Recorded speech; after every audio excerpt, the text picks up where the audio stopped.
नमस्कार, मैं डॉक्टर सीमा शर्मा एससे संस्कृत क्लासेस में आपका स्वागत करती हूँ। अभिज्ञान शकुंतलम का छठा अंक कर रहे हैं। एक दिन मंत्री ने राजा को पत्र द्वारा सूचित किया कि धनमित्र नामक एक व्यापारी समुद्र में जहाज डूब जाने से मर गया है तथा वह निसंतान है, अतः राज्य व्यवस्था के अनुसार उसकी सारी संपत्ति राजकोष में चली जाएगी। तो राजा को ये जानकर अत्यंत दुख हुआ कि संतान न होने के कारण उसका धन वैभव भी एक दिन दूसरे के हाथ में चला जाएगा। इन श्लोकों के माध्यम से राजा दुष्यंत के द्वारा इस बात का ही चिंतन किया गया है। तो राजा क्या कहते हैं, प्रजागरात खिली भूतः तस्य स्वप्न समागमः वाष्पस्तु न ददात्य इनाम द्रष्टुम चित्रगतामपि। राजा क्या कहते हैं इस श्लोक के माध्यम से कि इस प्रकार अपार विरह जन्य मैं दुख का अनुभव कर रहा हूँ। प्रजागरात की रात्रि में अत्यधिक जागने के कारण तस्य स्वप्न समागम है खिलीभूत है, उस शकुंतला का स्वप्न में भी आना रुक गया है। वाष्पः तु चित्रगताम अपि एनाम द्रष्टुम न ददाति, और आंसू चित्र में लिखित भी इसको यानी उस शकुंतला को मुझे देखने नहीं देते हैं। यानी राजा का कहने का भाव क्या है कि राजा ना तो स्वप्न में उसके दर्शन कर पाता है क्योंकि वह रात भर जागता है, जागते हुए स्वप्न संभव नहीं है, और जब राजा शकुंतला को चित्र में देखना चाहता है तो आंखों में आंसू आ जाते हैं, अतः तब उस अवस्था में भी उसे देख नहीं पाता है। तो यहाँ इस श्लोक में हेतु अलंकार है तथा पथ्या वक्त्र छंद है।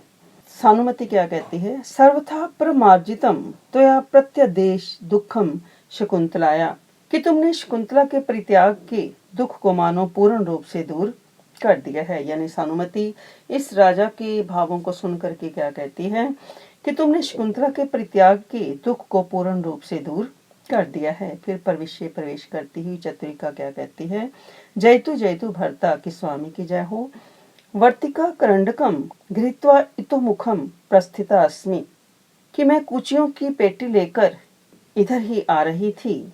तो राजा किंचा, फिर क्या हुआ। चतुरिका समे हस्तात् तरलिका द्वितीया देव्या वसुमत्या अहमेव आर्यपुत्रस्य अपनिष्यामि इति सबलात्कारम गृहीत। यानी चतुरिका क्या कहती है कि तरलिका के साथ जाती हुई रानी वसुमती ने उस पिटारी को मेरे हाथ से ले लिया। उसने यह कहा कि मैं ही स्वयं लेकर के जाऊंगी, ऐसा कहती हुई उसने बलपूर्वक मुझसे छीन लिया। तो विदुषी क्या कहता है, दिष्टिया तुम मुक्ता, कि ये तेरी खुशकिस्मती थी कि तुम रानी से बिना पीटे ही छूट गई, भाग्य से तुम बच गई हो। फिर राजा मित्र, उपस्थिता देवी बहुमान गर्विता च तद भवान इमाम प्रतिकृतिम रक्षतु, कि हे मित्र महारानी आ रही है, उपस्थित है, अतः बहुमान गर्विता च, और वह अत्यधिक स्वाभिमान के कारण गर्व करने वाली है। तद भवान इमाम प्रतिकृतिम रक्षतु, और तब तक तुम इस शकुंतला के चित्र की रक्षा करो। प्रतिकृति मैंने चित्र की रक्षा करो। फिर विदूषक आत्मानम इति भन, तो विदूषक क्या कहता है, मानो बड़ा हंसता हुआ कि ऐसा कहो कि राजा की रक्षा करो, ऐसा कह करके रुक जाता है। फिर चित्र फलकम आदाय उत्थाय च, चित्रपट को लेकर और उठकर, यदि भवान अंतःपुर कालकूटान मुच्यते ततो माम मेघ प्रतिच्छद प्रसादे शब्दापय। तो विदुषक क्या कहता है कि यदि आप अंतःपुर के कालकूट से छूट जाओ तो मुझे मेघ प्रतिछंद नामक महल से आवाज देकर के बुला लेना। फिर सानुमति क्या कहती है, अन्य संक्रांत हृदयोपि प्रथम संभावनम अपेक्षते अति शीतल सौहार्द इदानीम एषः, कि राजा मानो शकुंतला में आसक्त मन वाला होकर भी पुराने प्रेम का पूरा ध्यान रखता है। यानी पुरानी जो अंतःपुर में रहने वाली स्त्रियां हैं उनका पूरा ध्यान रखता है। इसी कारण इसने क्या किया है, चित्र को छिपा लिया है। यद्यपि इसका प्रेम कैसा है कि वसुमती के प्रति भी क्या है, अत्यधिक शिथिल हो गया है, अत्यधिक कम हो गया है। प्रविश्य पत्र हस्ता, पत्र हाथ में लिए हुए प्रतिहारी प्रवेश करती है। प्रतिहारी, महाराज की जय हो जय हो। राजा वेत्रवती, न खलु अंतरा दृष्टिया त्वया देवी, क्या तुम्हारे द्वारा रास्ते में महारानी वसुमती को नहीं देखा गया। तो प्रतिहारी क्या कहती है कि अथ किम पत्र हस्तम माम प्रेक्ष्य प्रतिनिवृत्ता, कि किंतु पत्र हाथ में लिए हुए मुझे देख करके वे वापस महल में चली गई थी। कालाज्ञा कार्यो अपरोधम में परिहरती, कि समय को पहचान कर मेरे कार्यों में वह विघ्न नहीं डालती है। तो ये पंक्ति क्या है, इम्पोर्टेंट है। तो राजा क्या कहता है मानो वसुमती की प्रशंसा करते हुए कि कालाज्ञा कार्यो अपरोधम में परिहरती, यानी रानी वसुमती जो है समय को पहचान कर मेरे कार्यों में विघ्न नहीं डालती है। तो ऐसे संस्कृत चैनल पर यदि आप नए हैं तो चैनल को लाइक करें, सब्सक्राइब करें और साथियों में शेयर जरूर करें। और यदि आप कुछ सर्च करना चाहते हैं, जैसे आज हम अभिज्ञान शाकुंतलम कर रहे हैं, तो इसके साथ आप ऐसे संस्कृत लिखेंगे तो पूरा चैनल आप देख सकते हैं। इसी प्रकार प्लेलिस्ट में भी जाकर जो भी आप देखना चाहते हैं देख सकते हैं, तथा कम्युनिटी में भी मैं प्रश्न डालती हूँ, उसके भी आप जवाब दें और अपने जवाब आप कन्फर्म भी कर सकते हैं। तो फिर प्रतिहारी क्या कहती है, देव अमात्यो विज्ञाप्यति, कि महाराज मंत्री इस प्रकार निवेदन करते हैं, अर्थ जातस्य गणना बहुलतया एकमेव पौर कार्यम प्रत्यवेक्षितम तद देवो पत्र आरोपितम प्रत्यक्षी करोतु इति, कि राजकीय धन संग्रह के काम में गणना बहुलतया की गिनती करने के कार्य के अधिक हो जाने से एकमेव पौर कार्यम प्रत्यवेक्षितम, मैंने एक ही नागरिक के कार्य की जांच की है, तद देवो पत्र आरोपितम प्रत्यक्षी करोतु इति, उस कार्य को मैं पत्र में लिखकर भेज रहा हूँ, इसलिए आप इसे देख लें। फिर राजा मेधाविनी प्रतिहारी को क्या कहता है कि वाच्यताम, आप इसे पढ़ें। मेधाविनी पत्रकम प्रसार्य वाच्यति, पत्र को फैलाकर पढ़ती है। विदितम स्तु देव पादानाम यथा धन वृद्ध इति यथार्थ नामा वनिग वारी पथोपजीवी नो व्यसनेन विपन्नः। तो क्या कहती है प्रतिहारी, मेधाविनी क्या कहती है कि महाराज को विदित हो कि धनवृद्ध नामक वैश्य जो कि समुद्र के द्वारा व्यापार करता था, नो व्यसनेन विपन्नः, जहाज के डूब जाने से मृत्यु को प्राप्त हो गया है, सच अनपत्यम, और वो संतानहीन है, तस्य कोटिशत संख्यातम वसु, और उसकी कई करोड़ों की संपत्ति है, तद इदानीम राजस्व ताम अपद्यते, और हिसाब से वो क्या है, संपत्ति, सारी संपत्ति जो है राजा की ही होती है। श्रुत्वा देव प्रमाणम, इसलिए आप जैसे आपकी इच्छा हो ऐसा करें। राजा अकंपित है, कांपता हुआ, कष्ट खलु अनपत्यता, कि संतानहीनता बहुत कष्ट की बात है। ये पंक्ति भी पेपर में व्याख्या के लिए इम्पोर्टेंट है। कष्ट खलु अनपत्यता, की संतानहीनता बड़े कष्ट की बात है। वेत्रवती महाधनत्वात् एक पत्नी केन भवितव्यम, कि महाधनी होने से उसकी एक पत्नी नहीं अनेक पत्नियां होंगी। तद अन्विष्यताम, तो खोज करो, यदि काचिद आसन्न सत्वा भवेत, कि यदि कोई पत्नी गर्भवती हो, यानी उसकी बहुत सी पत्नियां होंगी, तो खोज करो कि पत्नियों में कोई गर्भवती तो नहीं है। प्रतिहारी इदानीम एव केशव श्रेष्ठिनो दुहिता निवृत्त पुंसवना जाया श्रूयते। तो प्रतिहारी क्या कहती है कि महाराज ऐसा सुना जाता है कि केशव सेठ की पुत्री उसकी एक स्त्री है जिसका अभी पुंसवन संस्कार हुआ है, अर्थात वह गर्भवती है। यानी पुंसवन संस्कार जो है तीसरे चौथे महीने में पुत्र ही उत्पन्न होने के लिए किया जाता है। फिर राजा क्या कहता है, ननु से गर्भा पितृयम रिक्थम अर्हति, तो वही गर्भ में स्थित बालक अपने इस पिता के धन का अधिकारी होने के योग्य है, जाओ एवं अमात्यम ब्रूहि, इस प्रकार मंत्रियों को कह दो। फिर प्रतिहारी यद्य एवं आज्ञा पैती, कि जैसी आपकी आज्ञा है ऐसा कहती हुई निकल जाती है। राजा यही तावत, जरा इधर आओ। फिर प्रतिहारी वापस आकर के ऐसा अस्मि, कि मैं यहाँ पर हूँ। राजा अथवा किम अनेन संतति अस्ति न अस्ति इति, अथवा किसी के संतान है या नहीं इस बात से मुझे क्या लेना देना है, क्योंकि येन येन वियुज्यन्ते प्रजा स्निग्धेन बंधुना स पापादरिते तासाम दुष्यंत इति घोष्यताम। तो ये श्लोक भी पेपर में सप्रसंग व्याख्या के लिए पूछा जाता है, सरलार्थ के लिए भी पूछा जाता है। पढ़ाते समय जो इम्पोर्टेंट बताया जाता है तो उसको आप नोट करें कि वो श्लोक पेपर के लिए मोस्ट इम्पोर्टेंट है। अक्सर पेपर में वही श्लोक पूछे जाते हैं। प्रजा येन येन स्निग्धिन बंधुना वियुज्यन्ते। राजा क्या कहता है कि प्रजा में कोई भी व्यक्ति प्रेमी बंधु से अलग होता है। कोई भी बंधु किसी अपने स्नेही जन से वियुज्यन्ते अलग होता है। पापात्रिते दुष्यंत तासाम सा सा इति खुष्यताम। केवल पाप कर्म को छोड़ करके दुष्यंत क्या है, उसका बंधु है, इस प्रकार की घोषणा कर दो। यानी दुष्यंत का कथन है कि यदि राज्य में किसी का भाई, चाचा, पिता आदि संबंधी मृत्यु को प्राप्त होते हैं तो वह उस संबंध को राजा के साथ जोड़ ले, परंतु यदि किसी नारी का पति स्वर्गवासी हो जाता है तो वह अपना पति राजा को नहीं मान सकती। तो इस श्लोक में अनुप्रास अलंकार है और अनुष्टुप छंद है। अनुप्रास का लक्षण है अनुप्रासः शब्द साम्यम विषम्यपि स्वरस्य यत्। यानी स्वर की विषमता रहने पर भी शब्द अर्थात पद या पदांश के साम्य को अनुप्रास कहते हैं। और यहाँ पर अनुष्टुप छंद है। तो अनुष्टुप छंद का लक्षण क्या है? श्लोके षष्टम गुरुज्ञम सर्वत्र लघु पंचमम द्विचतुष्पाद्यो ह्रस्वम सप्तमम दीर्घम अन्यो। किस श्लोक में कुल 4 चरण होते हैं। प्रत्येक चरण का छठा वर्ण गुरु और 5वां वर्ण लघु होता है। दूसरे और चौथे चरण में 7वां वर्ण ह्रस्व होता है। पहले व तीसरे चरण में 7वां वर्ण दीर्घ होता है। तो प्रतिहारी क्या कहती है? फिर इदम नाम घोषितव्यम, कि ऐसे ही घोषणा की जाएगी।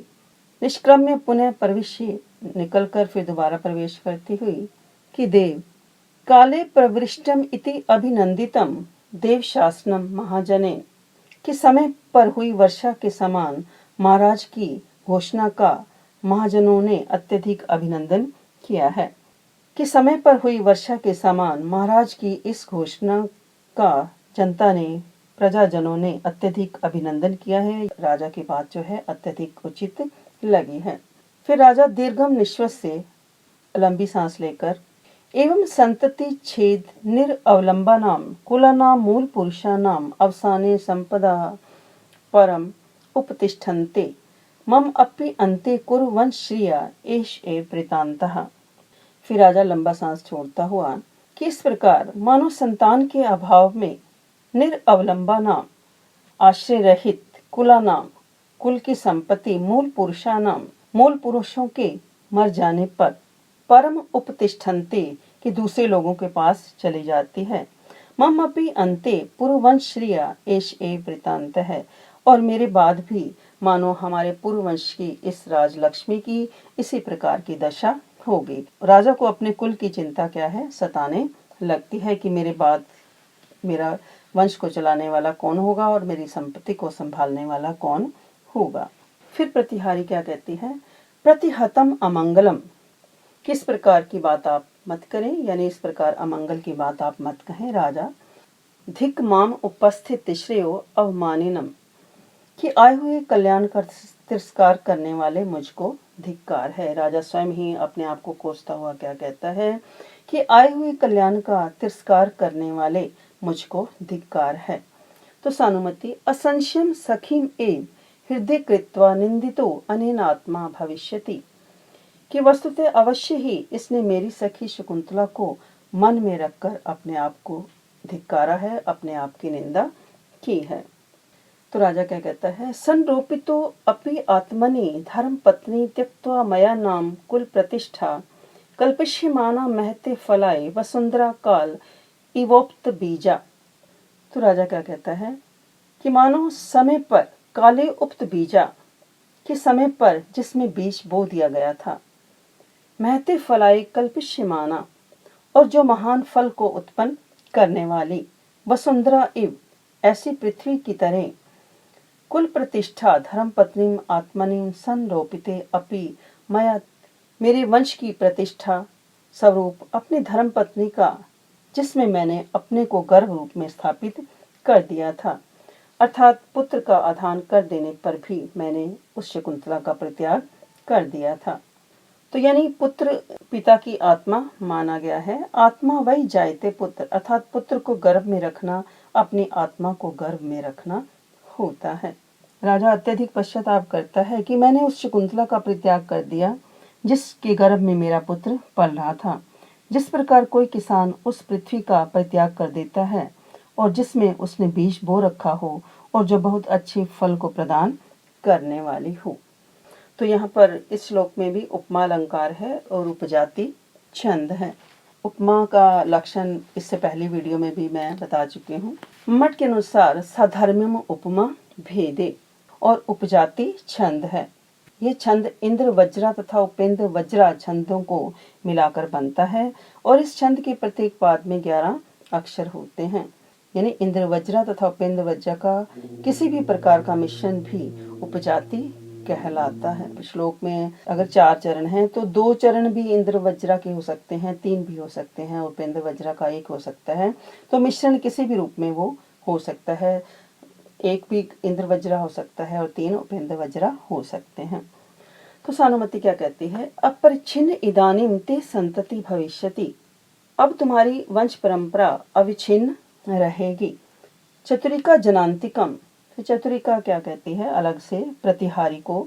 आर्य अनेन सार्थवः वृतांतेन विमनायते भर्ता। किस व्यापारी के वृतांत से महाराज का मन जो है अत्यधिक दुखी हो गया है। तन मेघ प्रति छंद छंदात आर्य माधव्यम गृहीत्वा आगच्छ। अतः इस राजा को धैर्य दिलाने के लिए आर्य माधव्य को मेघ प्रतिछंद नाम के महल से बुला करके ले आओ। तो प्रतिहारी क्या कहती है? ठीक है, सुष्ठु भणसी, कि तुम ठीक कहती हो, ऐसा कहती हुई निकल जाती है। राजा अहो दुष्यंतस्य संशयम आरूढ़ा पिंड भाजः। कि मुझ दुष्यंत के पिंड भागी पितर लोग संशय को प्राप्त हो रहे हैं। पिंड भाजा मैंने कि पितर लोग, पिंड भाजा का यहाँ पर अर्थ क्या है? पितर लोग। अस्मात् परम बत यथा श्रुति संभृतानि को न कुले निवपनानि करिष्यति इति नूनम प्रसूति विक्लेन मया प्रसिक्तम धोत अश्रु शेषम उदकम पितरः पिबन्ति। बत मैंने क्या है? खेद सूचक। तो ये खेद सूचक अव्यय है। अस्मात् परम न कुले यथा श्रुति संभृतानि निवपनानि का करिष्यति इति। तो राजा क्या कहता है कि इस दुष्यंत के बाद हमारे कुल में कि वेदों के अनुसार संभृतानि तैयार किए गए निवपनानि श्राद्ध आदि कार्यों को कौन करने वाला होगा। नूनम पितरः प्रसूति विक्लेन। अतः ये सोचकर संतान से रहित मया प्रसिक्तम उदकम धोता अश्रुशेषम पिबन्ति।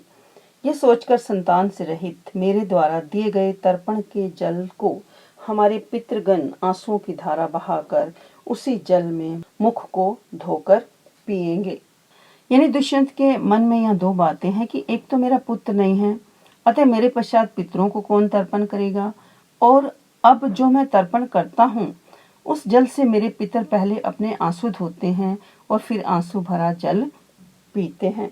तो यहाँ पर इस श्लोक में उत्प्रेक्षा अलंकार है और वसंतिल का छंद है। तो आचार्य विश्वनाथ के अनुसार भवेत संभावना उत्प्रेक्षा प्रकृतस्य परात्मना, अर्थात किसी प्रस्तुत वस्तु की अप्रस्तुत के रूप में संभावना उत्प्रेक्षा कहलाती है। मम्मट इसका लक्षण कुछ इस प्रकार से देते हैं। संभावनम अथ उत्प्रेक्षा प्रकृतस्य समेन यत्।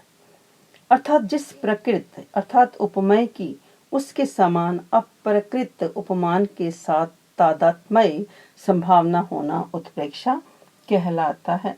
और यहाँ पर वसंतिल का छंद है। उक्ता वसंतिल का तभजा जगौगा। यह 14 वर्णों का समृत है।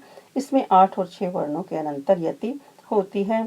मानो राजा शोक का अभिनय करता हुआ अमूल शुद्ध संतति कुलम एतत् पौर्वम प्रजावंधे मयि अस्तमितम अनारे देश एव सरस्वती स्रोतः। कि मूल पुरुष पूर्व राजा से लेकर यानी मूल पुरुष यानी पूर्व से लेकर आज तक शुद्ध संतति वाला एतत् पौर्वम कुलम ये पौरव वंश अनार्य देशम संतान रहित मुझ अनार्य को पाकर मुझ में उसी प्रकार अस्तमितम अस्त हो गया है जैसे नीच देशों में जाकर विशुद्ध विशाल सरस्वती का प्रवाह लुप्त हो जाता है। यानी राजा का कहने का भाव ये है कि जिस प्रकार सरस्वती जैसी नदी नीच प्रदेश में जाकर समाप्त हो जाती है, उसी प्रकार मूल पुरुष पुरु से निरंतर परंपरा रूप में संतान प्राप्त करने वाले मुझ पापी में ये पुरुकुल समाप्त हो गया है। तो मोहम उपगत है, मानो राजा मूर्छा को प्राप्त हो जाता है। चतुरी का समासवस्तु भरता कि महाराज धैर्य रखें। सानुमति हाधिक सती खलु दीपे व्यवधान दोषेन ऐशा अंधकारम अनुभवती। तो सानुमति क्या कहती है कि बड़े दुख की बात है। किस प्रकार दीपक के होते हुए अर्थात पुत्र के होते हुए व्यवधान दोष के कारण यह दुष्यंत क्या है, अंधकार का अनुभव कर रहा है। यानी इस प्रकार पुत्र रूपी दीपक के होते हुए भी मानो बीच में व्यवधान आ जाने के कारण, यानी एक निराशा का पर्दा आ जाने के कारण ये दुष्यंत जो है मानो एक अंधकार अर्थात पुत्रहीनता का अनुभव कर रहा है। किम इदानीम एव एनम निर्वृत्तम करिष्ये, क्या इस राजा को अभी प्रसन्न कर दूं, कि क्या मैं राजा को शकुंतला की इस प्रकार का समाचार देकर अभी प्रसन्न कर दूं। अथवा श्रुतम मया शकुंतलाम समा आश्वास्यन्तया महेंद्र जनन्या मुखात यज्ञ भाग सम उत्सुका देवतास्तथा अनुष्ठास्यन्ति। अथवा शकुंतला को धीरज बंधाती हुई देवताओं की माता अदिति के मुख से मैंने सुना है कि यज्ञ भाग के लिए उत्सुक हुए देवता लोग स्वयं ही ऐसा उपाय करेंगे कि जिससे शीघ्र ही ये राजऋषि दुष्यंत अपनी पत्नी शकुंतला से मिल सकेंगे। यावद अनेन वृतांतेन प्रिय सखीम समा आश्वास्यामि। तो फिर सानुमति क्या कहती है कि तब तक मैं इस समाचार से अपनी प्रिय सखी शकुंतला को आश्वासित करती हूँ। इस प्रकार उद्भ्रांतकेन निष्क्रांता, उद्भ्रांतक नृत्य के साथ अर्थात लंबे लंबे पैर रखती हुई जल्दी से चली जाती है। फिर नेपथ्य के पीछे से आवाज आती है अभ्रमण्यम कि बड़ा अनर्थ हो रहा है, हमें बचाओ। यानी यहाँ जो अभ्रमण्यम शब्द है ब्राह्मण के लिए अशुभ बात अर्थात ब्राह्मण पर संकट है, उसे बचाओ, ये विपत्ति के समय का एक संबोधन है। राजा प्रत्यागतः कर्णम दत्वा कि मानो होश में आकर के कान लगाकर अरे माधव्य से एव आर्त स्वरा का को अत्र भो। राजा क्या कहता है कि ये तो माधव्य का, ये विदूषक का करुणा क्रंदन है, यहाँ कौन है। प्रविश्य प्रवेश करते हुए ससंभ्रमम बड़ी घबराहट के साथ परित्रायतु देव संशयगतम वयस्वम, महाराज संकट में पड़े हुए अपने मित्र की रक्षा कीजिए। राजा केन आत्मगंधो मानो कहा कि किसने उस बेचारे का अपमान किया है। प्रतिहारी अदृष्ट रूपेण केनापि सत्वेन मेघ प्रतिछंद प्रसादस्य अग्रभूमिम आरोपितः। तो प्रतिहारी क्या कहती है कि अदृष्ट रूपेण की दिखाई न पड़ने वाले किसी भूत ने यानी किसी प्राणी ने इसको पकड़ लिया है और मेघ प्रतिछन्न नामक महल की ऊपर की मंजिल पर इसे ले गया है। यानी इस मेघ प्रतिछंद यानी कि बादलों के समान ऊंचे अर्थात बहुत ऊंची मंजिल पर इसे ले गया है।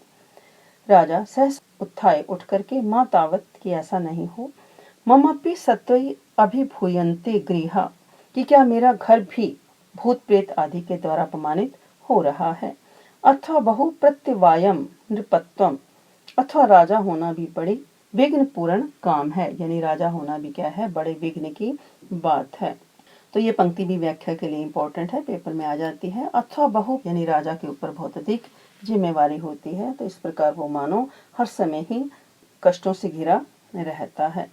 अहनि अहनि आत्मन एव तावत ज्ञातुम प्रमादः स्खलितम न शक्यम प्रजासु का केन पथा प्रयाति इति शेषतो वेदितुम अस्ति शक्ति। फिर राजा क्या कहता है, अहनि अहनि आत्मन एव प्रमाद स्खलितम कि प्रतिदिन अपने ही प्रमाद के कारण प्रमाद स्खलितम तावत ज्ञातुम न शक्यम गलतियों को पूर्ण रूप से जानना संभव नहीं है। प्रजासु का केन पथा प्रयाति, तो प्रजा में कौन किस मार्ग पर चल रहा है अर्थात कौन पुण्य करता है कौन पाप कर्म करता है। इस प्रकार अशेषतः वेदितुम शक्ति अस्ति किम कि इस बात को पूर्ण रूप से जानने में कौन समर्थ हो सकता है, अर्थात मुझे नहीं पता कि किसके पाप के कारण मेरे महलों में भी भूत प्रेत आदि के उपद्रव होने लगे हैं। यानी राजा ये सोचता है कि मनुष्य अपने विषय में भी पूर्ण रूप से नहीं जान पाता, तो प्रजा में कौन क्या कर रहा है यह संपूर्ण रूप से जानना तो और भी कठिन बात है। कि किसके पाप से भूत आने लगे हैं, ऐसा कौन जानने में समर्थ हो सकता है। तो यहाँ पर भी अनुप्रास अलंकार है, रूप जाति छंद है। तो नेपथ्य से फिर आवाज आती है, भूव्यस्व अविहा अविहा, कि हे मित्र रक्षा करो रक्षा करो। तो अविहा शब्द भी खेद सूचक अव्यय है, अर्थात बचाओ बचाओ। अब मतलब बचाओ, यहाँ पर मुझे बचाओ। तो इसमें कुछ कुछ हमारे शब्द ऐसे आए हैं, जैसे करंडकहा पेटी, वर्तिका कूची, मेघ प्रतिछंद यानी गगन चुंबी इमारत, ऊंचा महल, पिंड भाजहा पितरलोक, श्राद्ध के पिंड भागी, तथा पुंसवन संस्कार तीसरे चौथे महीने में पुत्र ही उत्पन्न होने के लिए किया जाता है। यथा श्रुति, श्रुतिम अनतिक्रम में इसमें अवयवी भाव समास है, और अविहा ये एक अव्यय है, इसका अर्थ है बचाओ रक्षा करना, यानी खेद सूचक अर्थ में इस अव्यय का प्रयोग किया जाता है। इन श्लोकों के माध्यम से हमने ये जाना कि राजा अपनी संतान के लिए बड़ा अधिक व्याकुल है। तो आज के लिए इतना ही। धन्यवाद। जय हिंद, जय भारत।